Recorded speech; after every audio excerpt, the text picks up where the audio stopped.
Eu sou Rita Correia Brandão, diretora do IBASE, e tenho o prazer de abrir o primeiro encontro do Ciclos IBASE.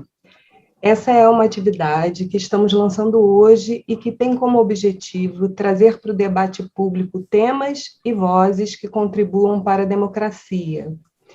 Essa é uma maneira que achamos de dividir com a sociedade em geral o resultado das nossas pesquisas e estudos, tornando acessíveis a todos e todos, e sempre que possível, nós vamos também trazer uma abordagem internacional aos temas escolhidos, como é o caso de hoje. Em tempos de pandemia e de diminuição dos espaços de participação, essa é também a nossa contribuição para ampliar os argumentos que interferem diretamente na nossa sociedade. Hoje o tema que a gente vai discutir nessa tarde será o impacto das indústrias extrativas, como mineração e petróleo, nas mudanças climáticas. Esse é um debate que surgiu no IBASE na década passada, buscando transparência e algum tipo de controle social do setor, e que ao longo dos anos nós fizemos em parceria com diversas organizações, diversas pessoas.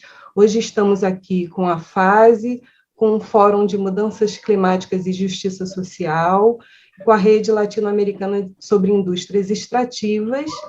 E antes de passar a palavra para a nossa mediadora, eu agradeço a presença de todos e todas.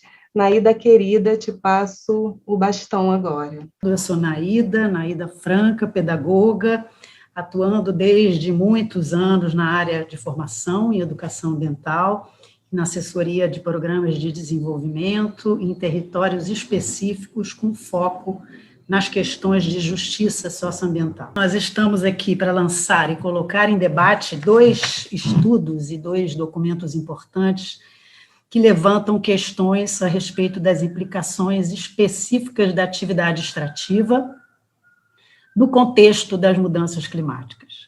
Coloco em evidência este importante entrelaçamento desses 2 temas.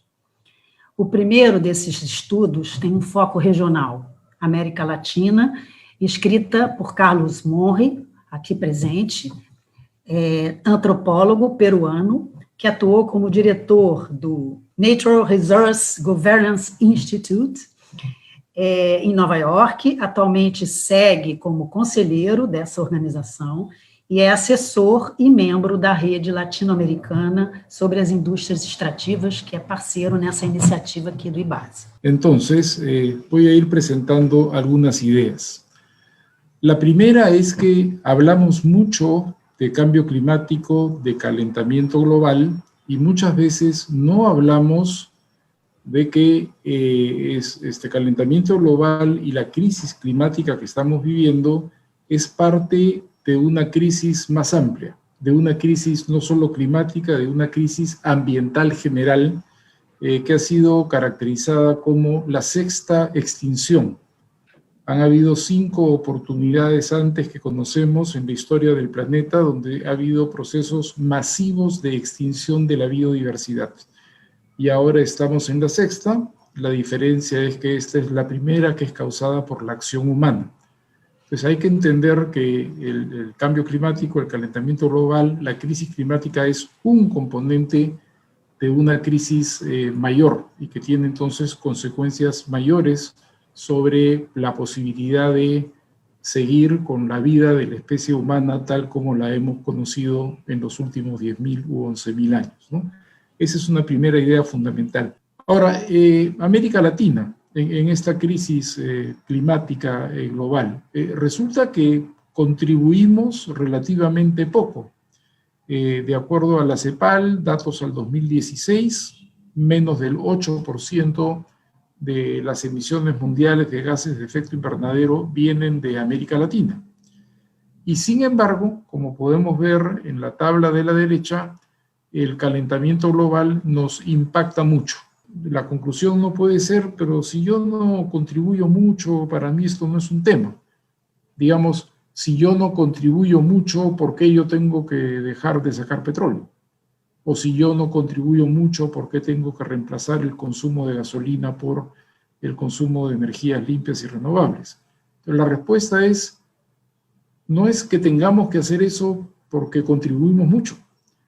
Tenemos que hacer eso porque tenemos que ayudar a solucionar un problema que nos afecta mucho, que nos impacta mucho, ¿no? Eso me parece importante precisar. En el sector de los hidrocarburos, a mí me parece claro que el reto es emprender lo que llamamos transiciones energéticas justas y populares o comunitarias. No solamente transiciones energéticas, no solamente reemplazar una fuente de energía por otra, sino que tienen que ser justas en el sentido de que la población que hoy depende del carbón o de los hidrocarburos tiene que tener alternativas de empleo, de ingresos, de energía, de acceso a servicios. Y hablamos no solamente de transición justa, sino también popular o comunitaria. Y esto quiere decir transiciones en las cuales los sectores populares y las comunidades de base tengan el protagonismo económico, es decir, sean los generadores de energías limpias y sostenibles, y tengan el protagonismo político, es decir, tengan el liderazgo en la toma de decisiones y no solamente sean testigos pasivos de las cosas que se hacen, ¿no?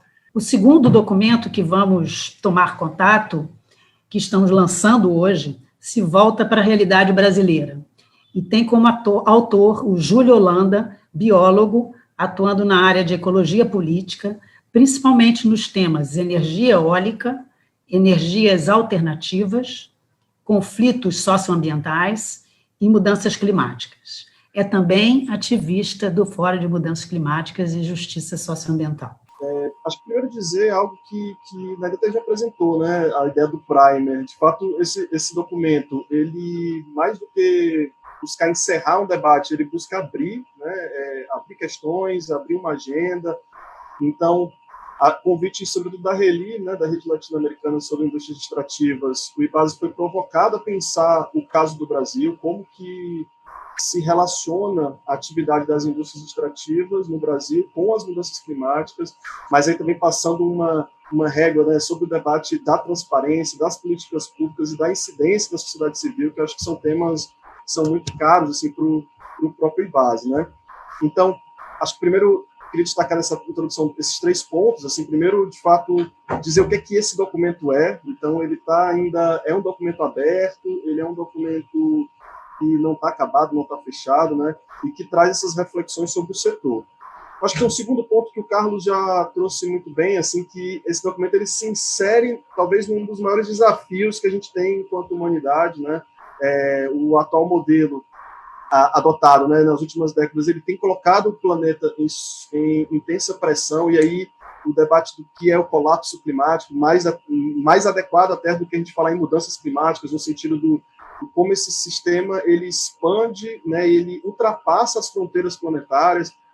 A concentração de CO2 é o mais significativo, mas a taxa de extinção de espécies, chegando na 6ª extinção em massas, que o Carlos já mencionou, mas tantos outros indicadores coloca aqui aponta, liga um sinal da gravidade, né, que os fluxos, os ciclos, os biomas, né, os ecossistemas vivos, eles estão ameaçados, né, a sua capacidade de reprodução, de manutenção dos seus processos biológicos. Então, eu acho que é disso que se trata o momento que esse texto foi escrito, né, foi elaborado.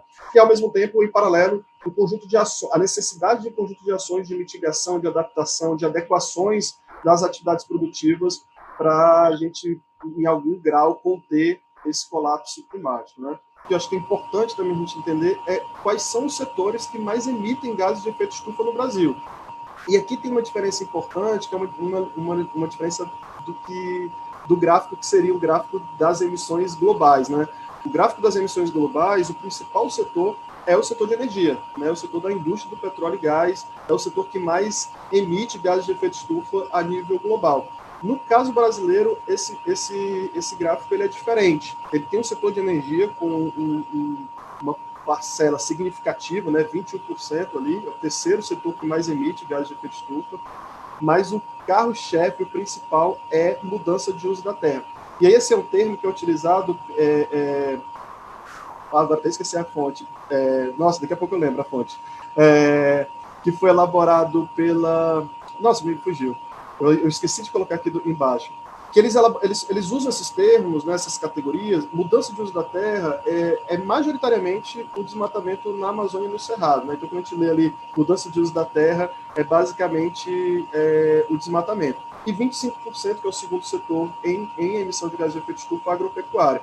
E aí, esse estudo, daqui a pouco eu vou pegar referência para vocês, mas esse estudo coloca que quase 70%, né, ou seja, o somatório de mudança do uso da terra e agropecuária, são diretamente ou indiretamente ligados ao setor agropecuário, né? No sentido de ser o setor agropecuário, que são os 25%, das atividades diretamente ligadas ao setor, mas também o desmatamento também ligado indiretamente à expansão da fronteira agrícola. Para tecer comentários sobre aspectos importantes e desafiadores que esses documentos apresentam, convidamos nossa querida Maureen Santos, pesquisadora, que atua como coordenadora do programa Justiça Socioambiental da Fundação Ernst Boll, no Brasil. É especialista em mudanças climáticas e atual coordenadora do Grupo Nacional de Assessoria da ONG FASE. Como primeiro ponto, assim, o debate mais geral do clima, né, em relação tanto à questão internacional e o que isso implica do ponto de vista nacional para a gente aqui no Brasil, né? A gente vive internacionalmente um momento chave do debate do clima, né, com a implementação do Acordo de Paris e com o fechamento do chamado Livro de Regras do Acordo de Paris. Então, a COP26, que vai acontecer no final do ano, ela tem muito esse desafio, e num cenário que a gente vê que os países, na verdade, eles vão criando cada vez novas formas de esconder a sua verdadeira necessidade de tomadas de decisões, né, e vontade política para mudar o problema, né? A gente tem um acordo que, na verdade, é focado em metas voluntárias, todo mundo aí, o Júlio comentou disso, o professor também, que são as NDCs, que foram apresentadas quando da assinatura do Acordo de Paris e foram atualizadas, nem todos atualizaram, mas a maioria, o Brasil atualizou recentemente. E eram metas que eram para 2025, né? O primeiro recorte aí dessas metas tinham vista 2025, mas praticamente nenhum país apresentou metas para 2025, só para 2030, quer dizer, jogando aí já uma coisa para frente, né? E por que eu estou começando com esse assunto? Porque quando a gente fala agora do debate sobre a indústria extrativa e as corporações que estão nesse jogo, né, e estão puxando esse processo, o Júlio, por exemplo, falou da Vale, que tem essa meta do carbono neutro, todas elas estão trazendo metas de descarbonização, de carbono neutro para 2050, em consonância com os estados, né, parte do Acordo de Paris, sendo que essa meta nem existe no Acordo de Paris, né? O Acordo de Paris, ele fala de metas de 5 anos, a gente está falando de 2025, a gente está falando de 2030, eles estão apontando metas para 2050 de neutralização de carbono, que não existe isso em nenhum acordo internacional. E sequer, não sei se vai entrar agora no Acordo de Paris, o que o Acordo de Paris vai ter que fazer para discutir essa questão de temporalidade, porque os países estão inventando, né, como se fosse um chapéu do mágico, estão tirando um coelho dali de dentro, e dizendo, olha, esquece 2025, esquece 2030, em 2050 a gente vai neutralizar nossas emissões de carbono. Mas como é que é possível neutralizar nossas emissões de carbono com uma indústria extrativa que, como vocês, né, mesmo trouxeram nos estudos, ela vai aumentar a demanda, especialmente em relação à mineração. Vai ter um aumento da demanda porque existe uma pressão por uma transição energética que vai precisar desses minérios, como o professor colocou. E para isso precisa de energia, e para isso precisa desses minérios, e para isso precisa de mais extração. E como é que vai neutralizar esse carbono, então, gente? A gente está falando de quê? Quando a gente está falando de neutralização de carbono, a gente está falando de quê? Né? De compensação. Porque não é possível você pensar uma mineradora como a Vale neutralizar as suas emissões todas, mudar a sua matriz produtiva de extração, de tudo que é relacionado com isso, para que em 2050 ela vire uma mineradora, como eles chamam no Banco Mundial, climaticamente inteligente, né? É uma distopia isso, você pensar uma mineradora como a Vale, com todo o passivo ambiental que ela tem, o passivo social que ela tem, ela simplesmente virar uma grande colaboradora para o enfrentamento da mudança do clima. Agora, as grandes empresas, não só as grandes empresas ligadas a combustíveis fósseis, e aí a gente está falando de várias delas, da Shell, da Total, de várias, né, que estão nessa linha de frente, como também empresas como a Vale, empresas ligadas ao Vale do Silício, né, e aos Big Techs, como a Amazon, como a Microsoft, como a Apple, todas elas agora vão neutralizar o seu carbono em 2050. Mas elas vão parar de produzir? Uma parte disso, obviamente, tem a ver com eficiência, tem a ver com mudança, né, do padrão de energia, mas como elas vão fazer isso? Através de compensação. E quando a gente fala de compensação, a gente está falando de floresta, né, em especial. E as florestas, como o próprio Júlio disse, elas estão num risco tremendo, isso não é só no Brasil, né? Na Panamazônia, agora vai começar aquela época triste, né, que a gente tem todo ano, infelizmente ligada a criminosos que põem fogo na floresta, mas uma parte dessa também, seja no Chaco, no Cerrado Brasileiro, tem a ver também com uma época seca também, né, da nossa climatologia.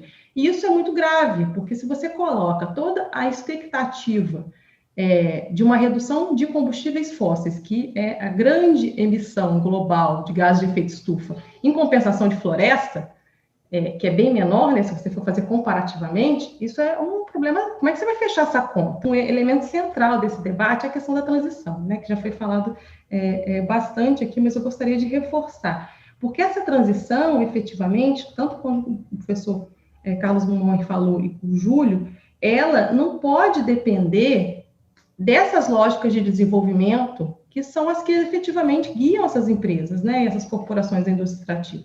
Elas têm que ser baseadas realmente numa lógica socioambiental, né, da justiça socioambiental. E essa construção é completamente diferente do que a gente vem vendo aí nessas agendas, tanto dos governos quanto dessas empresas.